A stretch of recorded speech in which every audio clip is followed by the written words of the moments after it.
India में एक school start करना चाहते हैं तो सबसे पहला स्टेप होता है कि आपको या तो एक ट्रस्ट या फिर सोसाइटी रजिस्टर करवानी पड़ती है।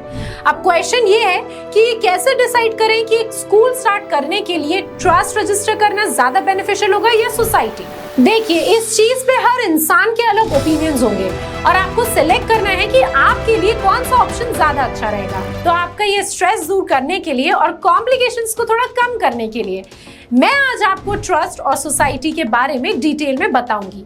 इन दोनों के डिफरेंसेस, एडवांटेजेस, डिसएडवांटेजेस भी हम डिस्कस करेंगे। वैसे तो आई होप इस वीडियो से आपको सारे डाउट्स रिजॉल्व हो जाएंगे, लेकिन अगर आपको स्कूल स्टार्ट करने से रिलेटेड कुछ एक्स्ट्रा गाइडेंस चाहिए तो एड्यूस्कॉट्स की टीम से कांटेक्ट कर सकते हैं। तो चलिए आगे बढ़ते हैं और समझते हैं कि ट्रस्ट और सोसाइटी एग्जैक्टली होता क्या है। So first comes what is a trust. Trust एक लीगल एंटिटी होती है और इसे ट्रस्ट एक्ट 1882 के अंडर गवर्न किया जाता है। बेसिकली 2 या 3 लोग मिलके एक ट्रस्ट बनाते हैं for the benefit of an individual और अ ग्रुप। ट्रस्ट की प्रॉपर्टी को ट्रस्ट प्रॉपर्टी कहा जाता है और इनके रूल्स एंड रेगुलेशंस मेंशन होते हैं एक ट्रस्ट डीड में। Second comes what is society. Society एक ऐसी एंटिटी होती है जो कुछ लोग साथ मिलकर बनाते हैं। इन सभी लोगों का एक ही गोल या ऑब्जेक्टिव होता है। अब स्कूल के केस में ऑब्जेक्टिव होगा एडवांसमेंट ऑफ एजुकेशन।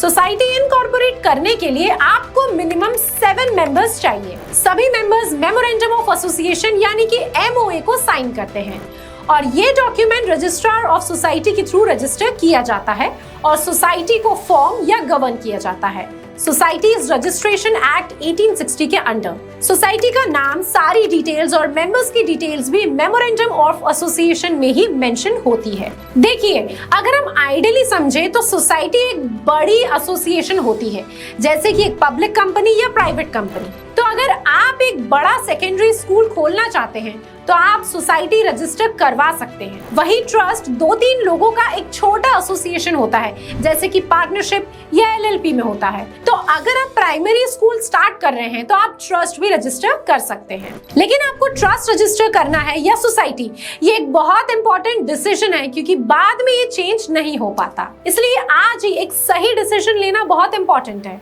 तो अब मैं आपको एक एक करके ट्रस्ट और सोसाइटी के डिफरेंसेस बताती हूँ और फिर हम बात करेंगे इनके एडवांटेजेस और डिसएडवांटेजेस की। So here comes difference between a trust and a society. सबसे पहले तो ट्रस्ट एक अग्रीमेंट होता है 2 लोगों के बीच में, जहां एक इंसान अपने एसेट्स ट्रांसफर करता है दूसरे इंसान को for the benefit of a third party.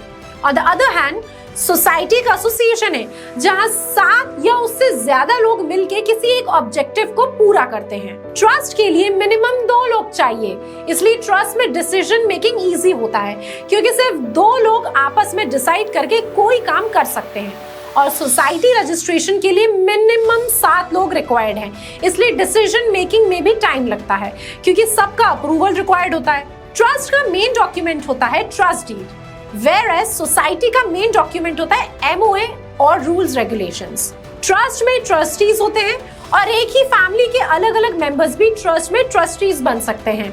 वही सोसाइटी में होती है governing body including the committee, trustees, directors etcetera.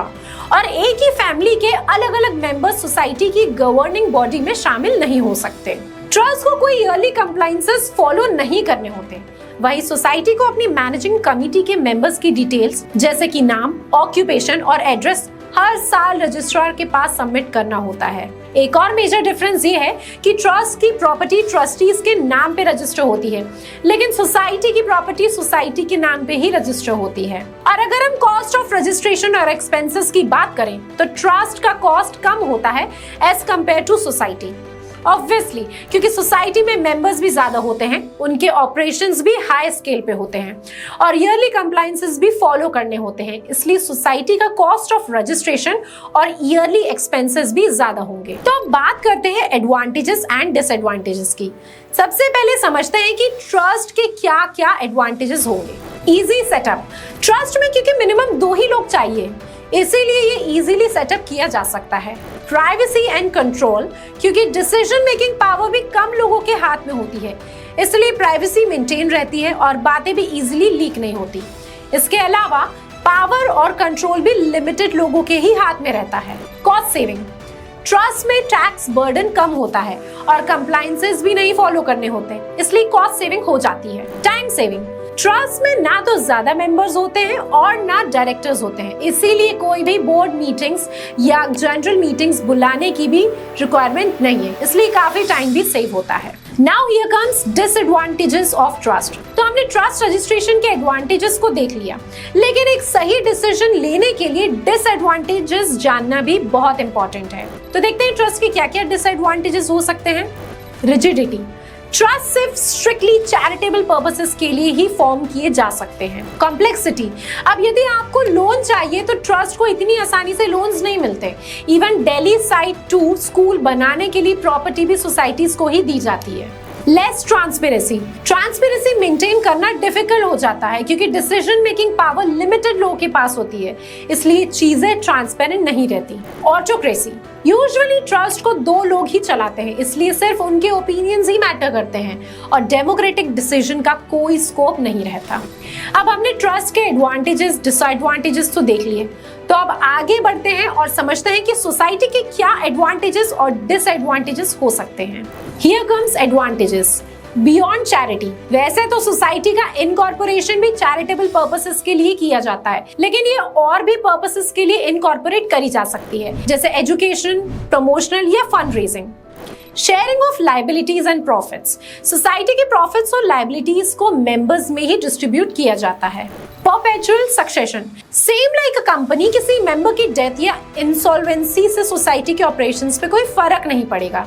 Society एक सेपरेट लीगल एंटिटी में और इसे लीगली ही वाइंड अप किया जा सकता है। डेमोक्रेसी, सोसाइटी में सभी डिसीजन डेमोक्रेटिक तरीके से लिए जाते हैं by casting votes. Now comes disadvantages. Lack of confidentiality, ज्यादा मेंबर्स होने की वजह से एडमिनिस्ट्रेटिव और ट्रांजैक्शनल प्रोसेस कॉन्फिडेंशियल नहीं रह पाती। लैक एक्सपीरियंस, कम एक्सपीरियंस के साथ भी लोग एक सोसाइटी चला सकते हैं, यहाँ पे एक्सपीरियंस का कोई बाउंडेशन नहीं है। ऑल्दो ये बाउंडेशन ट्रस्ट में भी नहीं है, लेकिन ट्रस्ट की छोटी एंटिटी है, उसके कंपैरिजन में सोसाइटी काफी बड़ी होती है, इसलिए सोसाइटी इनकॉर्पोरेट करने के लिए एक्सपीरियंस होना बेनिफिशियल रहेगा। टफ डिसीजन मेकिंग, यहाँ पे वोट्स के थ्रू डिसीजंस लिए जाते हैं, इसलिए डिसीजन मेकिंग का प्रोसेस टफ हो जाता है और काफी डिलेज भी हो जाते हैं। तो हमने बहुत ही डिटेल में एक ट्रस्ट और सोसाइटी को समझा।